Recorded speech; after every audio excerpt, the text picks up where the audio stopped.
starts. So students, we had to find out, we are doing this experiment to find out that plants release oxygen during the process of photosynthesis. During photosynthesis, we find that the carbon dioxide is taken by the plants and for the preparation of food, and oxygen is released out.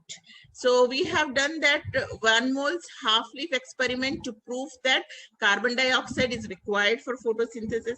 We have done that experiment and we have found that the part of the leaf which was kept in sodium hydroxide solution could not prepare food. That part was not having starch into it. So that proves that carbon dioxide is essential for photosynthesis. Similarly, this experiment, we are going to prove through this experiment that oxygen is released during the process of photosynthesis. So for that, what we are doing is we are taking, when you have to write about the material and the apparatus that is used, we are taking an hydrilla plant, a beaker full of water, a test tube, and a funnel. And then what are we going to do after that using these apparatus? So procedure or the method is we are going to take a beaker and pour it, fill it with water, and a part of hydrilla plant, we are putting it into the beaker. You can see it there. And then we are inverting a funnel and a test tube into it. And we see that the water from the beaker enters into the test tube. And now keep the wide mouth portion of the funnel inside the beaker. You can see how it is being kept inside the beaker. And the test tube is filled with water and it's carefully inverted over the narrow end of the funnel place and the apparatus in the sunlight for 3 hours. Whoever has got any doubt when I'm explaining and not understanding, just raise your hands so that I can stop and clarify your doubts. So now we are keeping this apparatus in the sunlight for at least 3 hours. And then what are we going to observe after 3 hours? And sunlight also is essential for the process of photosynthesis. So that is the reason we have kept this beaker in the sunlight. And we are observing it. So what did you observe? You saw that, you know, some bubbles. You saw bubbles coming out in the test tube. So as I told you, the bubbles are coming out because gases, and in your last classes, you have already learned that liquid, gases, and solid. So gases are lighter when compared to liquids. So liquids are dense. So the bubbles that we found in the test tube were because of some gas. There was a gas that is released, but we don't know which gas is released. We hypothesized it as oxygen, but we don't know whether it is oxygen or which gas that is released inside the test tube. So to prove that, what is he doing is he is taking out the test tube and closing the open end of the test tube so that the gas inside the test tube does not get, you know, out of the test tube. It remains inside the test tube. So that's the reason it is tightly closed. And now what do you see? After sufficient gas is collected, the test tube is taken out from the beaker and we are carefully by closing it. So observe when a glowing matchstick is introduced into the test tube, it would burn into flames. This shows that the gas is oxygen. In bell jars experiment, in Presley's bell jar experiment also, we knew that candle required oxygen to burn. When we kept the mint plant inside the jar, we have seen that the candle was burning because the mint plant was supplying oxygen to the candle. So similarly here also, we have started taking a matchstick, burning matchstick, and we have found that the matchstick is burning. If it would have been, this proves that oxygen is evolved during photosynthesis. And now this experiment we are doing to show that sunlight is also necessary. We say that during photosynthesis, you know, what all are required? We said that carbon dioxide is required. We did a Van Mols experiment to show that carbon dioxide is required for the preparation of food. And then the other thing we said is, you know, starch, whether starch is there in the leaf or not. We did an experiment with an iodine solution and found out that yes, starch is present inside the leaf and that is the stored food of the plant. And then during photosynthesis, photosynthesis, we even talk about the sunlight. Now let us see how is it, how sunlight, can we prove, can we do an experiment on this hypothesis? Can we keep the plants away from the sunlight and then test and find out whether photosynthesis takes place or not? So to prove this again, it is necessary that during photosynthesis, starch is formed. So what are we doing in this experiment? These are the apparatus we are taking. We are taking a potted plant here, and then, you know, a light screen and an iodine solution. And then, you know, a potted plant, we are keeping it into the dark for 2 days in order to remove the starch from the leaves. So we are removing starch from the leaf and keeping this potted plant in a dark room for 2 days. And then we are covering off its leaf with a black paper on which a design is cut. So if you look at that, fix the paper on the leaf in such a manner that light does not enter the dark part of the leaf. So you can see this, how it is been. And now we are bringing this pot and we are keeping it. So what we actually did is, when we kept this pot inside the room for 2 days, the whole starch was removed. And then we have covered a part of it with a black color so that the light is not absorbed. And it's observed that only the part of the leaf which could get sunlight through the cutout design turns blue-black, showing that starch is present.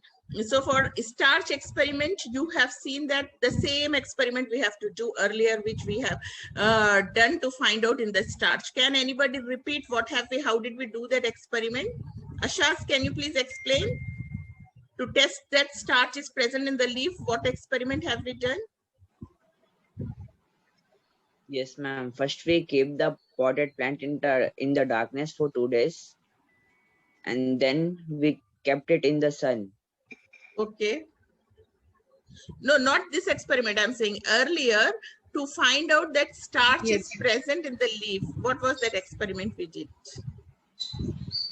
With using iodine solution. What did we do? Yes, we used iodine solution to test the starch. Please, Ramsha, when Ashad is explaining, please allow him to explain. Then your turn will also come. Yeah, Ashad. We used iodine solution and put it in the leaf. What have we done to the leaf to find out that this? How do you know that the leaf contains, when you pour iodine solution on it? What did you observe that proved that starch is present in the leaf? Yes, Alina, can you tell? Ashad, I think you know it. You can tell. How did we prove that starch is present? What happened? What did you observe when iodine solution was, you know, dropped upon the leaf into a Petri dish? You remember that Ramsha was asking, what's a Petri dish? In a Petri dish, we have kept the leaf, and then on that leaf, we have added few drops of iodine solution. So what did you observe?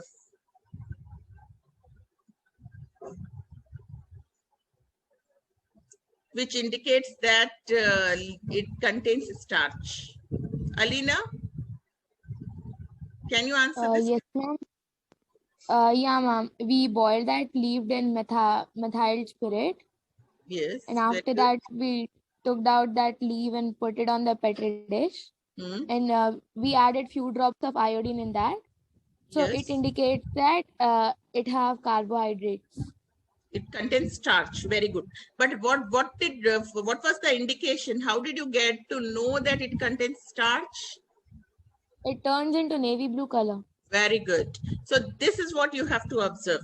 If the leaf is turning black, blue, or in color, bluish or black bluish in color, that means starch is present. So the same experiment was repeated in this also. So we found that the color, you know, the part of the leaf which was covered with the black paper did not turn black blue, whereas the other part which was exposed to the sunlight, that turned blue. This shows that if the sunlight does not reach the leaf cannot produce food and starch is not stored. So this has proved that sunlight is essential for the preparation of food or photosynthesis. Okay.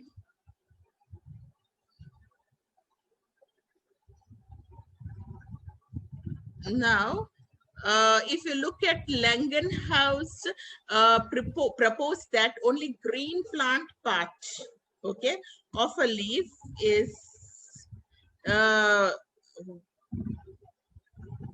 they acquire nutrients and minerals only green plants. So he has shown through this experiment that the green plant that is exposed to sunlight alone can produce, synthesize food and prepare their food.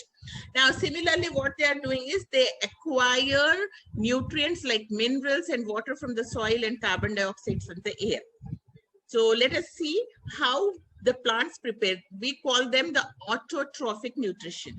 I have explained you what is autotrophic nutrition. Who can explain me what is autotrophic nutrition? What do you mean by autotrophic? Yes, Ramsha. Autotrophic nutrition is a mode of nutrition in which the makers of the food, they produce by their own. They are independent. They don't need anyone to depend. So they produce their own food and even help other depending organisms. Yes, auto is self. So what we are doing is self-preparation.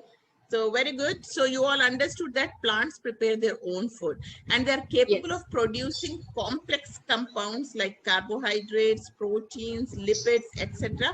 from simple substances. So let us see how it happens.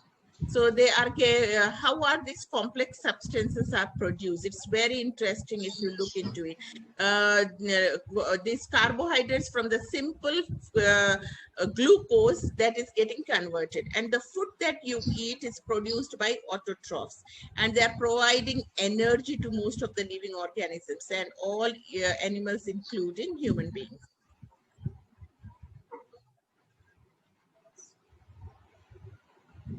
Just give a little turn.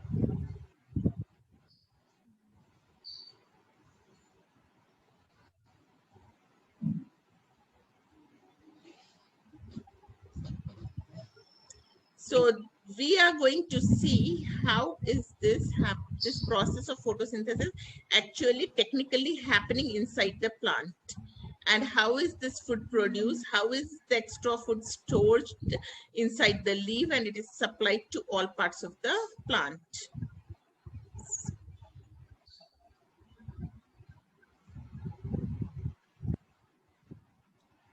So now what we have found is there is a pigment called chlorophyll, which is responsible for the green color of the Pelletier and Covento were the two scientists. You can see them in the picture, who wanted to know कि इसमें leaf में ऐसी क्या चीज है that is making, that is helping the plant in preparing food.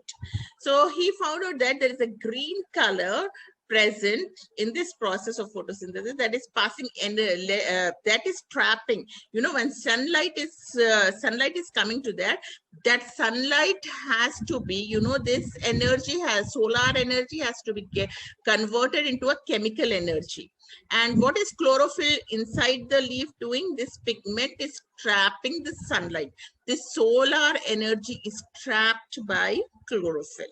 So this Pelletier and Covento observed this, that it was found that the pigment other than green could also aid in the process of photosynthesis by passing on the energy of sunlight trapped by them to the chlorophyll, by the chlorophyll. So the sunlight that is trapped by the chlorophyll is passed on, and this energy is utilized for the preparation of food.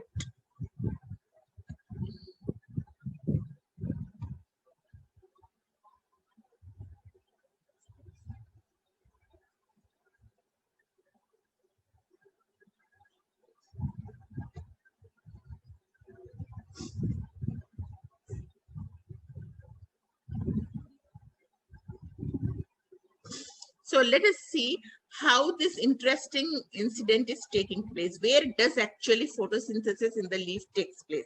So let us take a tropical leaf in, and it is bounded on both the sides by upper and lower epidermis. So we are taking, there are certain leaves which doesn't have lower epidermis. So we are going to select a leaf which has got both upper and lower epidermis. That is the layer that is covered on a leaf. Okay. So we are selecting that leaf, and now we are going to observe this leaf. You can see, and when it comes very clear, you can see that there are so many layers. There is an epidermic layer covered by a cuticle on the lower side, and this epidermis is a large number of openings, and these openings are called stomata. These stomatas are very important. They are like our nostrils. We inhale oxygen through our nostrils. So the leaf also has got, you can call them as the nostril of a leaf, but the actual terminology, the name you have to use is stomata. Between the two epidermal layers, the tissue is called as a mesophyll, and it is differentiated into the palisade and a spongy parenchyma.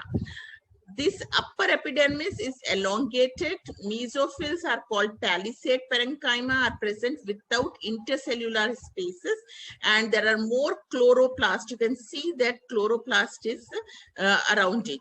And the center of the leaf is called as a midrib. A vascular bundle or non-xylem upper part epidermis and phloem towards the lower ends. Next, please do take the leaf and observe it. Okay, you will find how it works. Phloem, stomata, Yes. cuticle, upper epidermis, palisadal, parenchyma, Parenchyma. Okay. Mesophyll tissue, spongy parenchyma, Spongy lower parenchyma. Parenchyma, you will learn it in if you repeat it 2 or 3 times. Yes. And lower epidermis, stomata.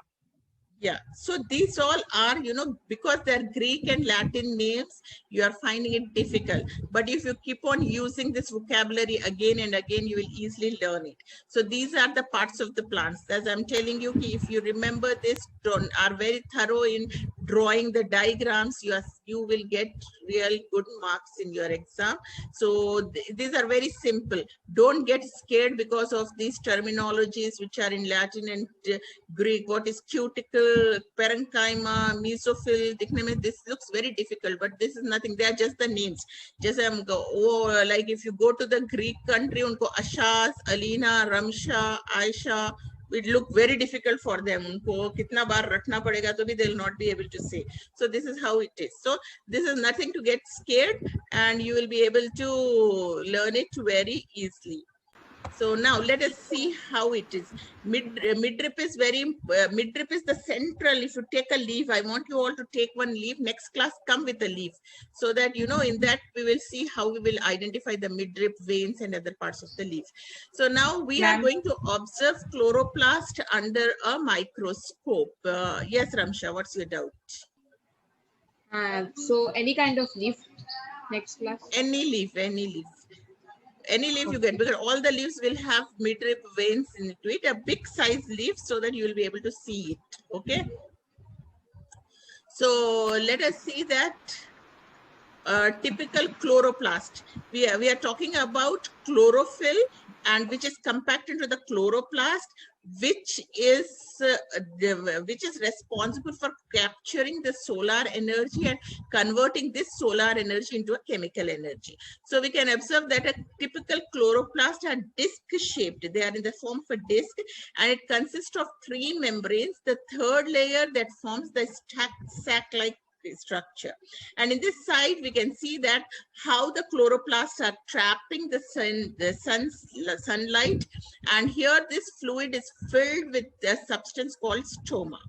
And this is responsible for the enzymatic reactions leading to the synthesis of glucose, which in turn joins together to form starch.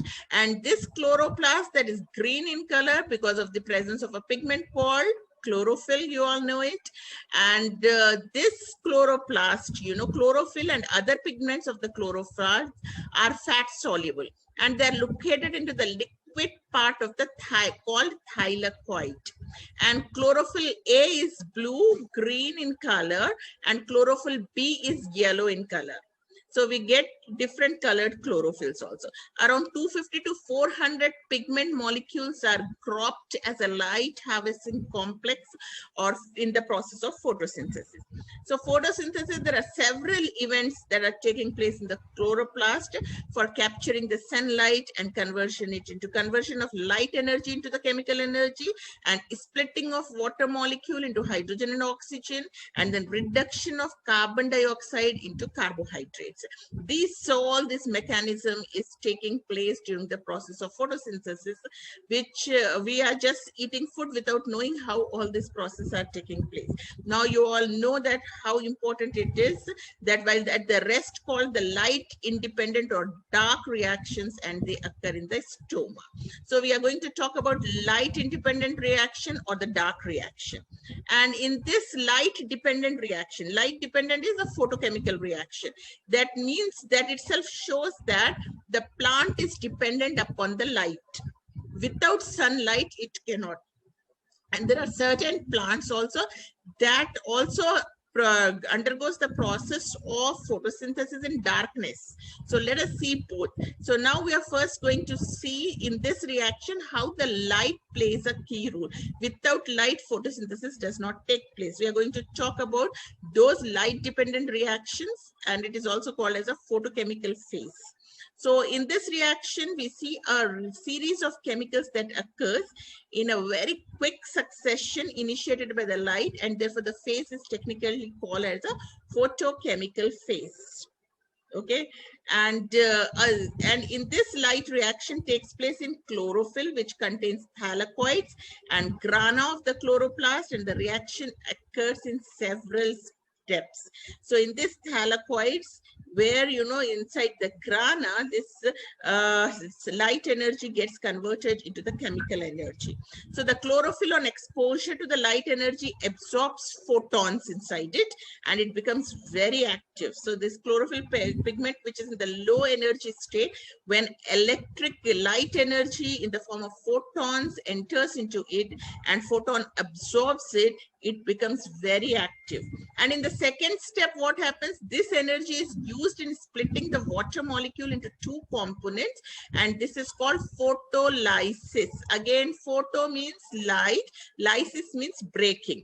So in this process, the photolysis, we are breaking a water molecule into hydrogen and hydroxide. H plus is hydrogen and OH minus is hydroxide. So hydroxide ion through a series of steps produce water and oxygen. Okay, so now you see that how oxygen is liberated during the process of photosynthesis. The oxygen which we are inhaling, it comes into the atmosphere, it is released outside into the atmosphere. And the end product of this light reaction is called ATP, adenosine triphosphate, or NADPH, which is called assimilatory power. This is what, the power in the plant comes through this ATP. And finally, this is heterotrophic nutrition. We are going to, this is how plants prepare their food. We have got only 1 minute left. So next class, we will see autotrophs. How does autotrophs prepare their food? You have seen the entire mechanism in which how a chloroplast captures the sunlight, and this sunlight gets converted into the chemical energy and glucose, which in turn gets into the complex substances like starch is produced in the plant. So, and a process of photolysis in which hydrogen molecule gets split into hydroxide and oxygen, and this oxygen is released into the air which we are using. Okay. So, and then the hydroxide, which is inside, is getting converted into a ATP adenotriphosphate molecule, which is responsible for the preparation of the food, which is giving us energy. In turn, we are getting energy because of this ATP that is present. So I think anytime it will get, the meeting will be over. In the next class, please come prepared. Once you understand these are the very important steps. It's there in your book. Go through it, read, prepare well, and come back. Then we'll go and see how heterotrophic nutrition takes place. Till then, take care. Allah Hafiz. All the very best. Take good care of yourself, and